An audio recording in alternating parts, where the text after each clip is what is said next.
Hello everyone, welcome back to the channel.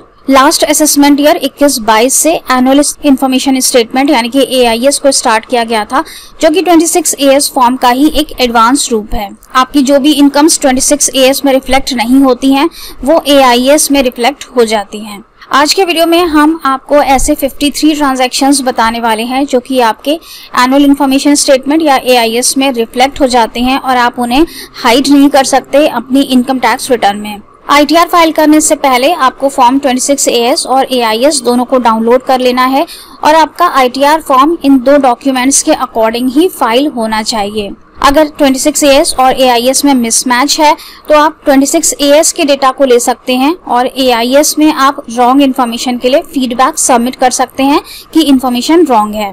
AIS में feedback कैसे submit करते हैं, रीसेंट वीडियो हमने अपलोड किया था, लिंक आपको नीचे डिस्क्रिप्शन बॉक्स में दे देंगे, जरूर चेकआउट करिएगा अगर आपके AIS में रॉन्ग इन्फॉर्मेशन शो कर रही है। AIS में आपके जितने भी ट्रांजेक्शन शो होते हैं, जरूरी नहीं है कि वो सभी आपकी इनकम्स हो। इसमें पेमेंट्स भी रिफ्लेक्ट होते हैं, लाइबिलिटीज भी रिफ्लेक्ट होती हैं और अगर आपने फॉरेन रेमिटेंस कोई लिया है जो कि टैक्सेबल नहीं है, वो भी रिफ्लेक्ट होता है।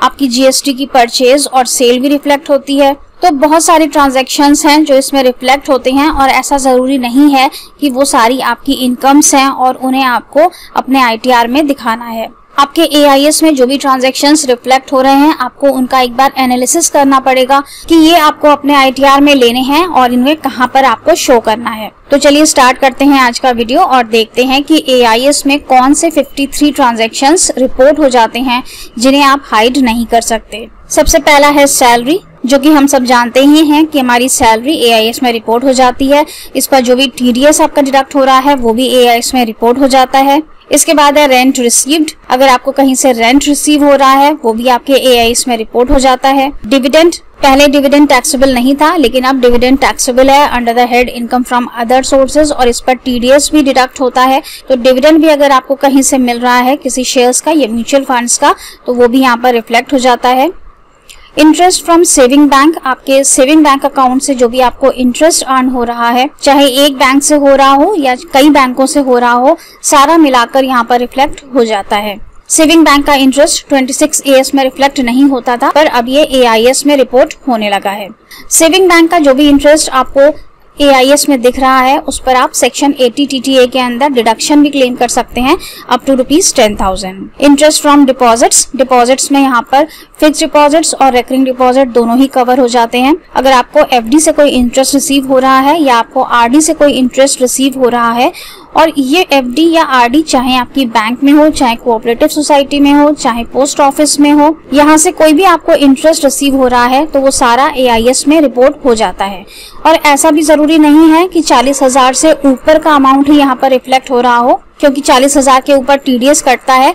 तो यहाँ पर अगर 40,000 से कम का भी इंटरेस्ट आपको रिसीव हो रहा है तो वो भी यहाँ पर रिपोर्ट हो जाता है। इंटरेस्ट फ्रॉम अदर्स, अगर सेविंग बैंक, RD और FD के अलावा कहीं और से आपको इंटरेस्ट अर्न हो रहा है, वो भी रिफ्लेक्ट होगा। Interest from income tax refund, last year में आपको इनकम टैक्स रिफंड रिसीव हुआ था, उस पर अगर आपको कोई इंटरेस्ट रिसीव हुआ है तो वो रिफ्लेक्ट होगा। Rent on plant and machinery, plant and machinery अगर आपने रेंट पर दी हुई है और वहां से आपको कोई इनकम जनरेट हो रही है तो वो रिफ्लेक्ट हो जाएगी। विनिंग्स फ्रॉम लॉटरी और crossword puzzle under section 115 BB, अगर आपकी कोई लॉटरी निकली है या आपने कोई क्रॉसवर्ड पजल से कोई इनकम अर्न की है, वो रिफ्लेक्ट हो जाएगी। Winning from horse race under section 115 BB, receipt of accumulated balance of PF from employer under section 111, employer से अगर आपको अक्यूमुलेटेड बैलेंस रिसीव होता है प्रोविडेंट फंड का तो वो भी यहाँ पर रिफ्लेक्ट होगा। Interest from infrastructure debt fund under section 115A, interest from specified company by a non resident under section 115A, interest on bonds and government securities, income in respect of units of non-residents under section 115A, income and long-term capital gain from units by an offshore fund under section 115AB, income and long-term capital gain from foreign currency bonds or shares of Indian companies under section 115AC, income of foreign institutional investors from securities under section 115AD, insurance commission, receipts from life insurance policy, अगर आपकी LIC policy mature हो गई है तो उसकी receipts भी यहाँ पर डिस्प्ले हो जाती हैं। Withdrawal of deposits under national saving scheme, NSC आपकी मैच्योर हुई है और उसका पैसा आपको मिला है तो वो भी यहाँ पर रिफ्लेक्ट होगा। Receipt of commission etc. on sale of lottery tickets, income from investment in securitization trust, income on account of repurchase of units by mutual fund or UTI, interest or dividend or other sum payable to government, sale of land or building, अगर आपने cell की है land building की वो reflect हो जाएगी। Receipts for transfer of immovable property, कोई भी इमूवेबल प्रॉपर्टी ट्रांसफर की है या सेल की है और उससे कोई रिसिट्स हुई हैं वो रिफ्लेक्ट हो जाएंगी यहाँ पर। सेल ऑफ व्हीकल, अगर आपने व्हीकल्स की सेल की है और उससे आपको इनकम जनरेट हुई है तो वो भी रिफ्लेक्ट होगी। Sale of securities and units of mutual fund, mutual funds आप सेल आउट कर रहे हैं तो वो रिफ्लेक्ट हो जाएंगे। ऑफ मार्केट डेबिट ट्रांजैक्शंस, अगर आपने अनलिस्टेड इक्विटी शेयर्स में इन्वेस्ट किया है तो वो रिफ्लेक्ट होगा। Of market credit transactions, business receipts, business receipts जैसे कि 194J में प्रोफेशनल फीस, 194H, 194C, तो ये सारी बिजनेस रिसिट्स हैं। यहाँ पर अगर आपको कोई इनकम रिसीव हो रही है तो वो रिफ्लेक्ट हो जाएगी क्योंकि उस पर टीडीएस डिडक्ट हो रहा है। Business expenses, rent payment, miscellaneous payments, cash deposits, cash withdrawals. Cash deposits saving account के केस में अगर आपने 10 लाख रुपए से ज्यादा के कैश में डिपॉजिट्स किए हैं और अगर आपका करंट अकाउंट है तो आपने 50 लाख रुपए से ज्यादा के अगर कैश डिपॉजिट्स किए हैं तो वो रिफ्लेक्ट होंगे। कैश विड्रॉल्स में भी सेम है, अगर आपने अपने सेविंग अकाउंट से 10 लाख रुपए से ज्यादा का कैश विड्रॉ किया है, करंट अकाउंट में अगर आपने 50 लाख रुपए से ज्यादा का कैश विड्रॉ किया है तो वो रिफ्लेक्ट करेगा। इसके बाद है कैश पेमेंट्स, अगर आप कोई भी गुड्स एंड सर्विसेज खरीदने के लिए कैश में पेमेंट करते हैं या फिर आप बैंक ड्राफ्ट बनवाते हैं, डीडी बनवाते हैं जिसमें कि आप कैश में पेमेंट करते हैं 2 लाख रुपए से ज्यादा, तो वो भी यहाँ पर रिपोर्ट हो जाते हैं। कैश में पेमेंट करने के लिए 2 लाख रुपए की लिमिट है, अगर आप 2 लाख रुपए से ज्यादा का कैश पेमेंट करते हैं किसी भी चीज के लिए तो वो रिपोर्टेबल ट्रांजेक्शन है। इसके बाद है आउटवर्ड फॉरेन रेमिटेंस और परचेज ऑफ फॉरेन करेंसी, अगर आप फॉरेन करेंसी परचेज कर रहे हैं या फिर आप फॉरेन करेंसी बाहर भेज रहे हैं तो वो भी यहाँ पर रिपोर्ट हो जाएगी। रिसिट ऑफ फॉरेन रेमिटेंस, अगर आपको बाहर से कोई फॉरेन करेंसी आ रही है, आपको किसी ने पैसा भेजा तो वो भी यहाँ पर रिपोर्ट हो जाएंगी। Payment to non resident sportsman और sports association under section 115 BBA, किसी नॉन रेसिडेंट यानी कि NRI स्पोर्ट्समैन या फिर स्पोर्ट्स एसोसिएशन को आपने कोई पेमेंट किया है तो वो रिपोर्ट होगा। इसके बाद है फॉरेन ट्रैवल, अगर आप विदेश यात्रा पर जाते हैं और आपने कितना खर्चा किया है वो रिपोर्ट हो जाएगा। परचेज ऑफ इमूवेबल प्रॉपर्टी, अगर आपने कोई इमूवेबल प्रॉपर्टी परचेज की है तो वो आपकी परचेज भी रिपोर्ट हो जाएगी। यहाँ पर सिर्फ सेल की बात नहीं है, सेल हम पहले देख चुके हैं कि सेल रिपोर्ट हो जाती है, लेकिन अगर आप परचेज कर रहे हैं तो परचेज भी रिपोर्ट हो जाएगी। परचेज ऑफ व्हीकल, अगर आपने 10 लाख से ऊपर की कोई व्हीकल परचेज की है वो रिपोर्ट हो जाएगी। Purchase of time deposits, time deposits का मतलब RD या FD अगर आपने फिक्स टाइम के लिए करवाई है जिसमें कि आप पैसा विड्रॉ नहीं कर सकते हैं, जैसे कि आपने फिक्स डिपॉजिट करवा दिए 5 साल के लिए जो कि सेक्शन 80C में डिडक्शन के लिए एलिजिबल है, या फिर आपने RD करवा दी फिक्स टाइम के लिए तो वो भी यहाँ पर रिपोर्ट हो जाती है कि आपने FD बनवाई है या RD बनवाई है लंबे समय के लिए, उसका अमाउंट रिपोर्ट हो जाता है। Purchase of securities and units of mutual funds, अभी पहले हम सेल देख चुके हैं कि सेल सारी रिपोर्ट हो जाती है शेयर्स की या फिर म्यूचुअल फंड्स की। अब यहाँ पर आ रहा है कि अगर आपने परचेज किया है तो वो भी रिपोर्ट हो जाता है कि आपने कितने शेयर्स या म्यूचुअल फंड की यूनिट्स परचेज की हैं, उनकी डेट वाइज ट्रांजेक्शन्स यहाँ पर रिपोर्ट हो जाती हैं। क्रेडिट और डेबिट कार्ड, एक स्पेसिफाइड लिमिट से ऊपर जाकर अगर आप क्रेडिट कार्ड से पेमेंट कर रहे हैं तो वो यहाँ पर रिपोर्ट हो जाता है। कैश में अगर आप पेमेंट कर रहे हैं। बैलेंस इन अकाउंट, अगर आपने कोई नया अकाउंट खुलवाया है तो वो रिपोर्ट हो जाएगा, और अगर आपके बैंक अकाउंट में 50,000 रुपए से ज्यादा का बैलेंस है तो वो भी यहाँ पर रिपोर्ट हो जाएगा। Income distributed by business trust, income distributed by investment fund, ये 50 ट्रांजैक्शंस लास्ट ईयर जब AIS आया था तब गवर्नमेंट ने नोटिफाई किए थे कि ये 50 ट्रांजैक्शंस आपकी AIS में रिपोर्ट होने लगेंगे, लेकिन फाइनेंशियल ईयर 21-22 से यानी कि जो करंट हमारा असेसमेंट ईयर चल रहा है, असेसमेंट ईयर 22-23, जिसके लिए हम अभी ITR फाइलिंग स्टार्ट कर रहे हैं और जिसके लिए लास्ट डेट होगी 31 जुलाई 2022, तो यहाँ पर 3 तरह की ट्रांजैक्शंस को और इंक्लूड कर दिया गया है जो कि आपके AIS में अब रिफ्लेक्ट। कौन सी हैं ये 3 ट्रांजैक्शंस? पहला है GST का टर्नओवर, अगर आपका GST में रजिस्ट्रेशन है तो आप जो भी GST रिटर्न्स में अपना टर्नओवर शो करते हैं वो आपके AIS में रिफ्लेक्ट होगा।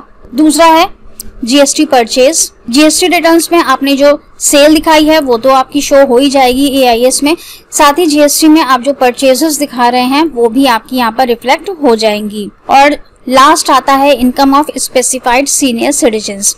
ये है सेक्शन 194P। सेक्शन 194P कहता है कि अगर आप सीनियर सिटीजन हैं और आपकी एज 75 इयर्स के अबव है तो आपको इनकम टैक्स रिटर्न फाइल करने से रिलीफ दिया गया है। आपकी इनकम टैक्स रिटर्न फाइल होगी लेकिन वो आप फाइल नहीं करेंगे, आपका बैंक फाइल करेगा। और यहाँ पर एक कंडीशन दी गई है कि अगर आपकी जो पेंशन इनकम है और जो आपकी इंटरेस्ट इनकम है वो सेम बैंक से आती हो। अगर आपने एफडीज बनवाई हुई हैं तो जो भी आपकी इंटरेस्ट इनकम अर्न हो रही है वो इंटरेस्ट इनकम और जो आपकी पेंशन रिसीव हो रही है वो सेम बैंक के अंदर ही है, तो आपका जो बैंक है वो आपकी इनकम टैक्स रिटर्न फाइल करेगा ऑन योर बिहाफ। आपको रिटर्न फाइल नहीं करनी है और ये सिर्फ सीनियर सिटीजन्स अबव 75 इयर्स के केस में ही सेक्शन एप्लीकेबल है। सेक्शन है 194P।